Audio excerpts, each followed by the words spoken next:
Satuan Tugas COVID-19 masih berupaya mensosialisasikan penerapan protokol kesehatan terutama di kalangan pesantren. Mengingat jumlah penularan COVID-19 klaster pesantren masih cukup tinggi.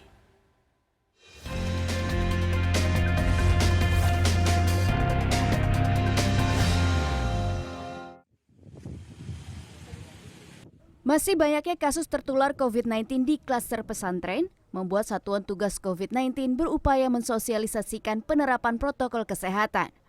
Ketua Bidang Perubahan Perilaku Satgas COVID-19, Sony Harmadi, mengatakan perubahan perilaku masyarakat juga harus diterapkan, terutama dalam satuan pendidikan, salah satunya pesantren.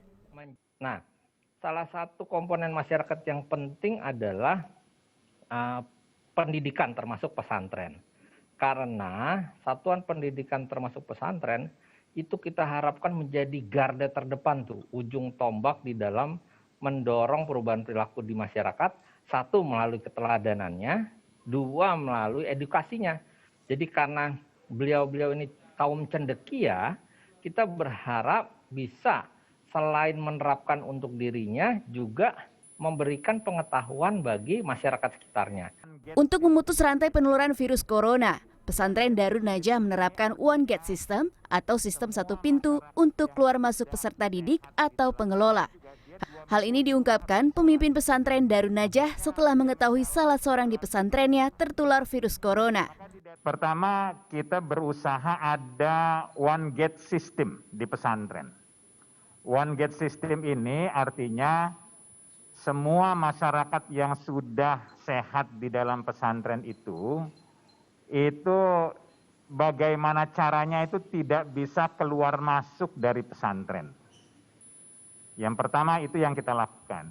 Yang kedua ini memang harus ada disiplin yang sifatnya kalau di pesantren ini pemaksaan, dipaksa. Seperti masker ini kalau di Darun Najah yang tidak pakai masker, guru maupun pengelola kita cas 250.000. 50%-nya buat pelapor, 50%-nya buat lembaga. Sependapat dengan yang dilakukan Sofwan, juru bicara pemerintah penanganan COVID-19, Wiku Sasmito mengatakan, cara One Gate System untuk memutus rantai penularan virus corona dinilai cukup efektif.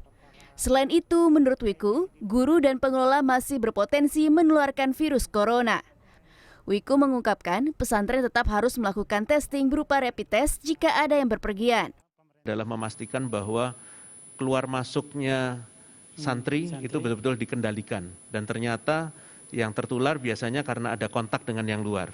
Maka dari itu sebelum sampai ke testing, tracing, dan treatment, pastikan bahwa pengendalian keluar masuk dari santri atau siapapun yang ada di pesantren itu dijaga betul. Jadi masuknya betul, kalau dari liburan misalnya pastikan mereka sehat dan ada tesnya. Ada testing di situ ya, di tes sebelum masuk. Dan terus dilakukan isolasi mandiri dulu, dipastikan supaya betul-betul tidak menular. Kemudian bisa beraktivitas. Nah, begitu juga kalau mereka nanti keluar, pastikan bahwa mereka memang ke tempat-tempat yang memang sehat dan membawa perilaku yang positif juga, sehingga semuanya akan terpengaruh. Satuan Tugas COVID-19 berharap satuan pendidikan yang salah satunya pesantren dapat menjadi garda terdepan dalam sosialisasi dan edukasi penerapan protokol kesehatan. Tim Liputan CNN Indonesia.